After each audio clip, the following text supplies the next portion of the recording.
Imagine it, feel it, believe it. That was Neville Goddard's formula. And boy, does it work. I created a meditation to guide you through those 3 steps to imagine, feel, and believe anything you want to draw into your life. Check it out at hightimelinebooks.com, and don't forget you can get all 3 of the prosperity meditations in a bundle, 3 for the price of 2. hightimelinebooks.com.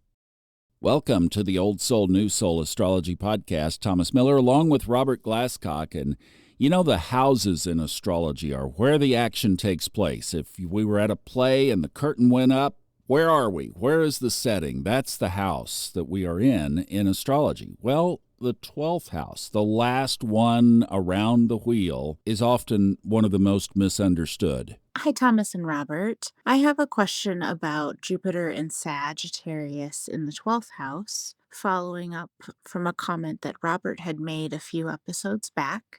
Stating that an old rule of thumb was that those with this placement had sort of a guardian angel type energy over them. And I'd really like to hear more about this perspective. About a year ago, I had a reading done where I was told that my Jupiter in the 12th house of Sagittarius acted as a malefic energy for me because anything in the 12th house, regardless of the elements of that planet, would sort of take on a malefic energy because it's a negative house, which never really sat amazing with me, but it really stuck with me, and it's deterred me from exploring like Jupiter lines in astrocartography.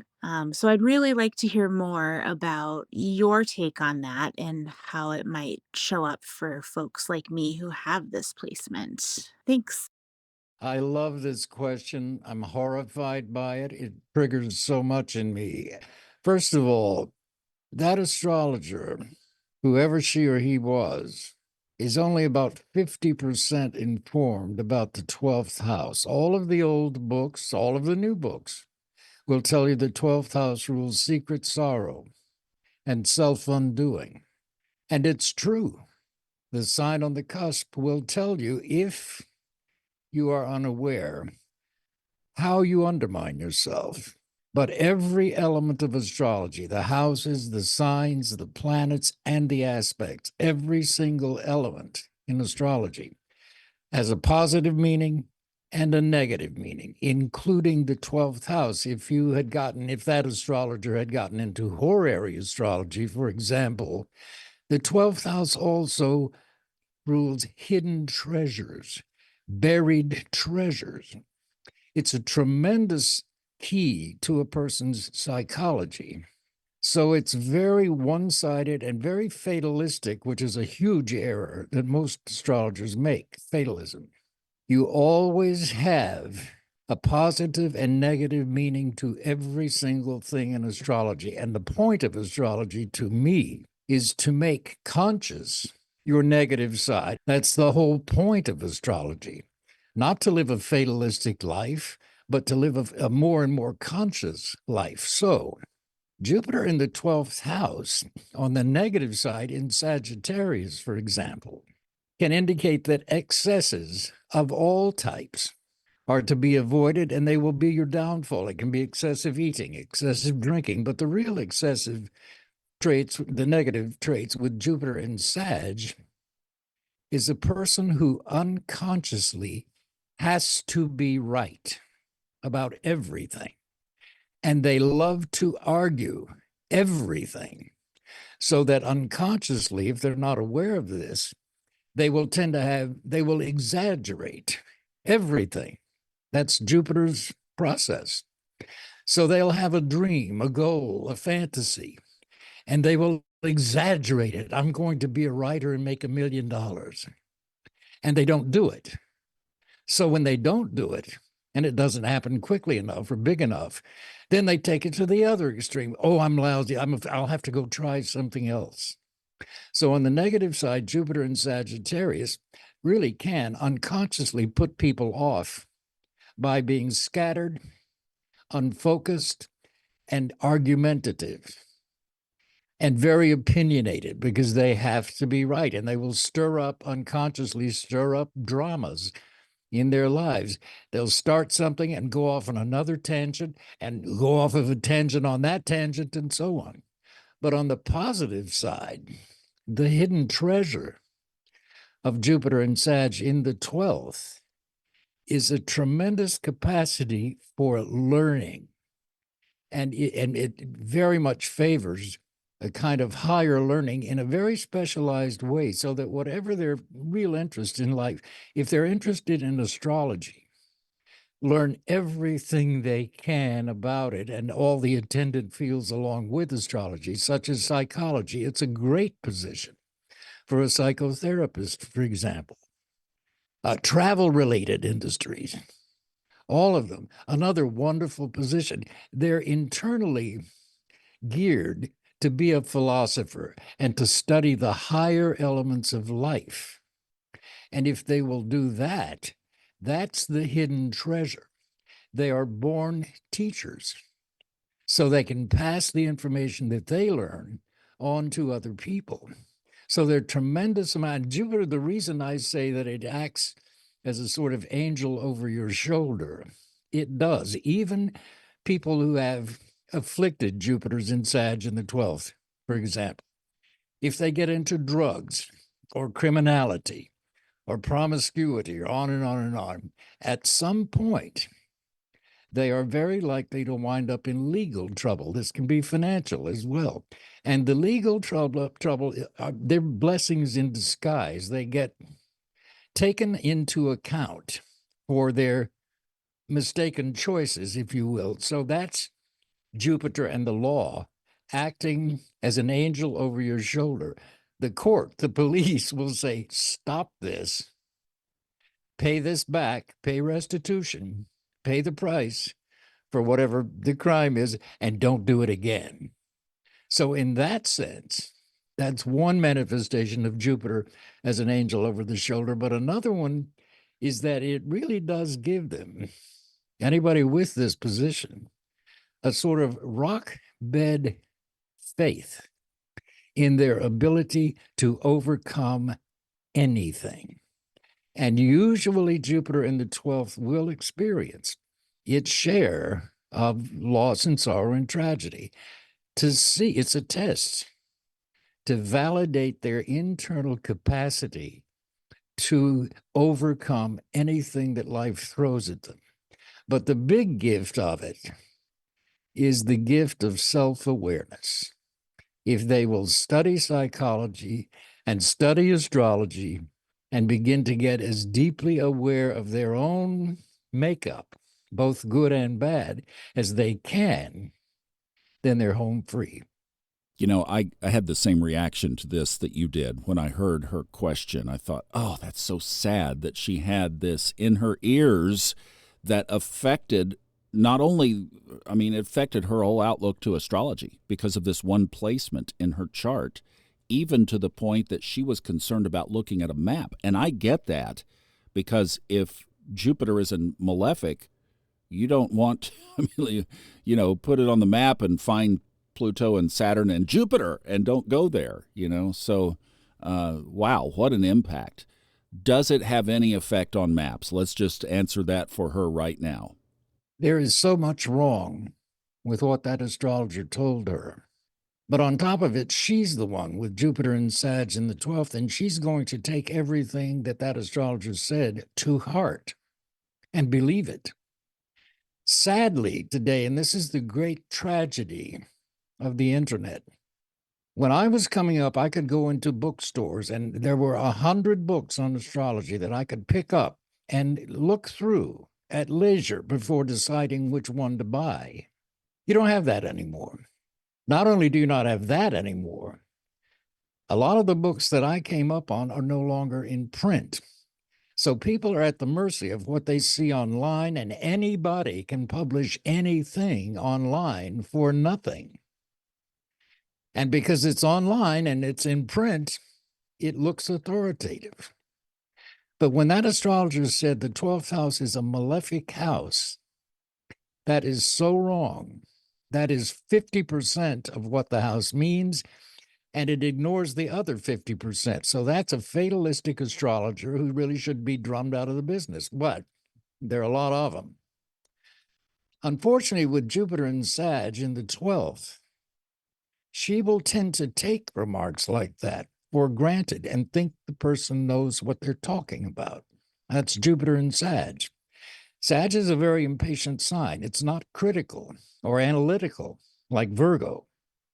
So it hears something and thinks it's the truth rather than exploring for itself. If she remembers the 12th house and Jupiter in Sag there is also a big symbol of hidden treasures in herself. The 12th house is not malefic. Astrology is meant to teach you. I happen to have Sag on my 12th house.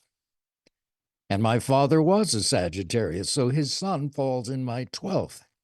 And I can look and see that the traits that I inherited from him genetically and the behaviors that I inherited from him genetically, my father was a living example for me of what not to do and what not to be. But it wasn't until I got into astrology that I realized that. And that was a great gift to have in my own makeup, because I managed to overcome the behaviors and the traits that I inherited from my father, the negative ones, and was able then to consciously develop the positive ones. So that's one big key with her and this astrologer who said the 12th house is a malefic house. It can be if it is unconscious. But the minute you make it conscious, it's yours. You own it. And it no longer has that kind of negative power over you. See what I mean? Oh, yeah. One of the first things I heard, and I heard it from Steve Forrest when I started narrating those Element series books, is everything in astrology is like a coin. And if we had a coin that we were holding up to the camera here, one side is heads, the other side is tails. So you might think you're looking at, I hold a coin up to you and you say, well, that's the head. I say, no, that's the tail, right? I mean, there's always two ways of looking at these, every symbolism in astrology, two ways of looking at it. And when somebody only focuses on one, like you said, you're getting half the picture. So she mentioned maps. She mentioned astrocartography, and specifically, I'm curious your thoughts on that related to this misinterpretation or partial interpretation. Related to this partial interpretation. Jupiter is always Jupiter. So if she were to move to a geographical coordinate that is under her Jupiter line, that location would emphasize her Jupiter in Sag in the 12th. For example, if she were a psychologist or if she were in the healing professions, any of them, which are ruled by Jupiter, if she were an astrologer or a philosopher or a teacher or a healer, or the travel-related industries too, and so on, then those traits would be emphasized under her Jupiter line, and she would be able to learn more about herself and that Jupiter in such a location than she would anywhere else. And she therefore, because if she's becoming conscious more and more of the positive sides of Jupiter and Sag in the 12th, she would flourish in that location.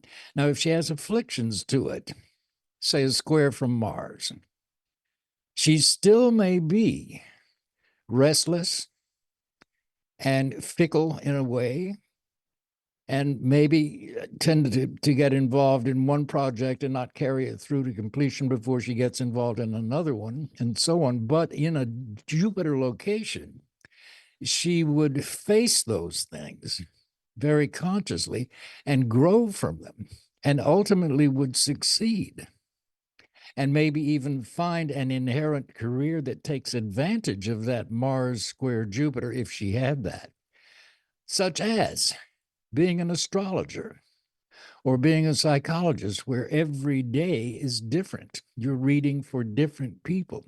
counseling different people. So no 2 days are ever alike, but it's in a positive way because you're imparting information to them, or if you're in a healing profession, you're imparting positive treatments to them, which is helping to heal them. But every day is inherently different, as opposed to sitting in a bank teller's cubicle 8 hours a day, which is too routine. Do you see what I mean, what I'm driving at here? Oh, yeah, I have Jupiter in Sagittarius, as you know, and I could never sit in that. In fact, I'll tell you how serious this is, and you'll appreciate this. When I got AFib, when my heart broke, I was working in a 10 by 10 office running a medical practice.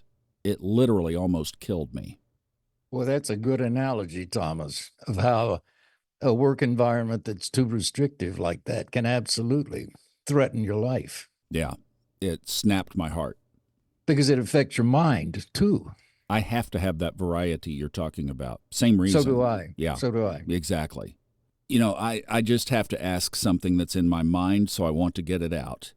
She's talking about Jupiter in the 12th. I'm thinking of Saturn because somebody asked on Twitter, I saw this, where they said, if you could pick Jupiter or Saturn, which would you choose? You know, it's like if you could pick one or the other. And obviously everybody wants to jump on Jupiter, right? Oh, that's the good luck planet. Well, he was saying, be careful. And of course, Saturn rules your chart. Yes, sir. Because you're a Capricorn rising.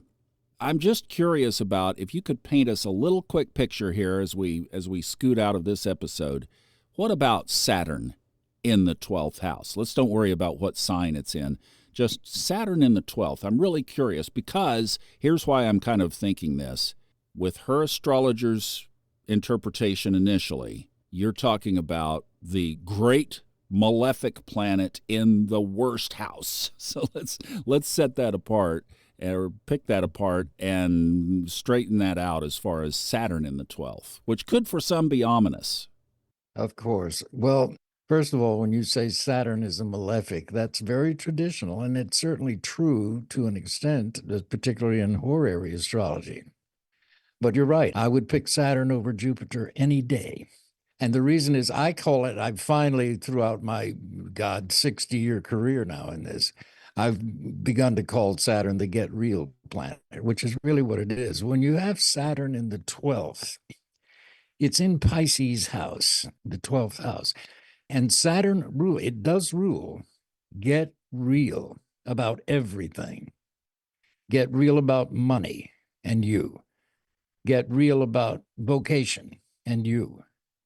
Get real about relationships and you.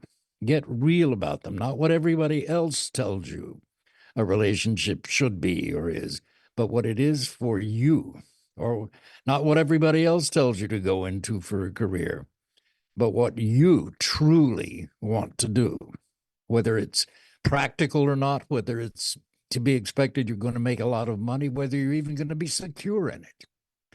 If you want to be a painter or an artist or an astrologer, be that.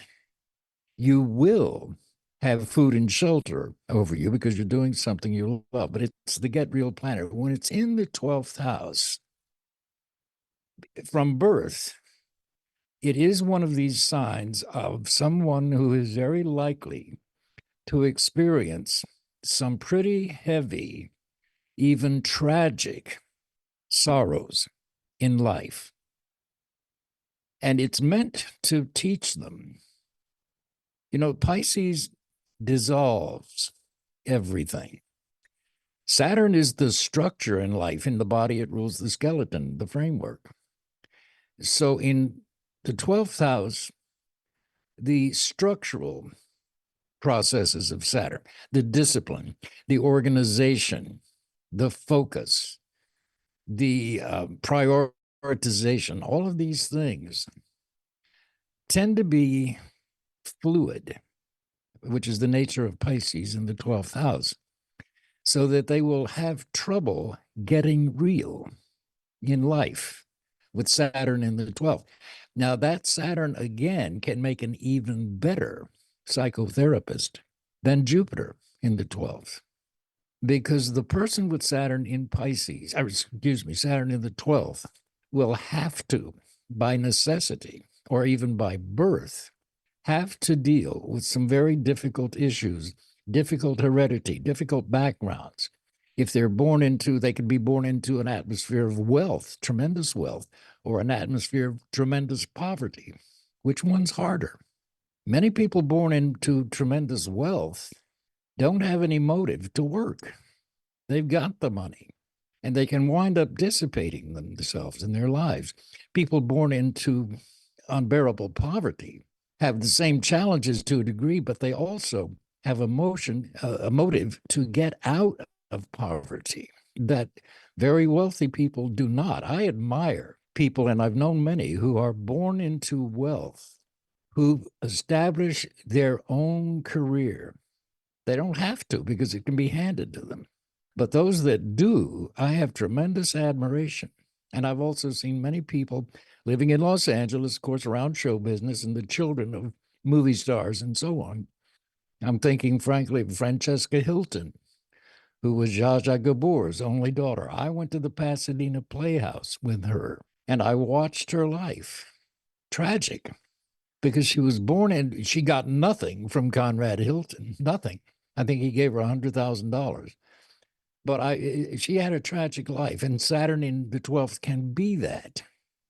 But the reason it can be that is when a person fails to understand through something like astrology that Saturn in the 12th also has a positive side to it, which is to thine own self be true. Find your capacity to discipline yourself.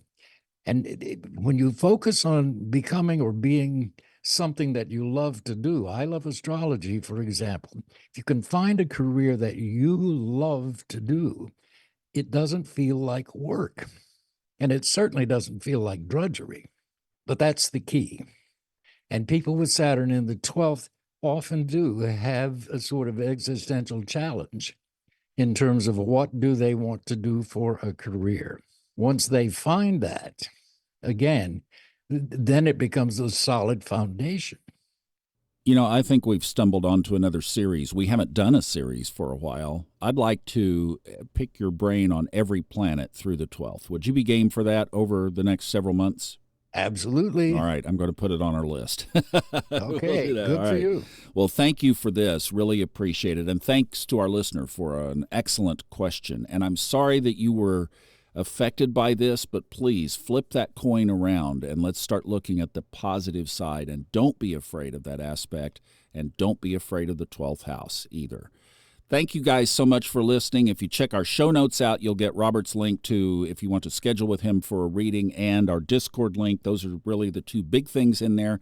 You can also join Kristin and I are doing the Lucky Stars Club, which is part of the Fun Astrology podcast, and all of that is at funastrology.com. So those are where the resources are, and we'll see you next time on the Old Soul, New Soul Astrology Podcast.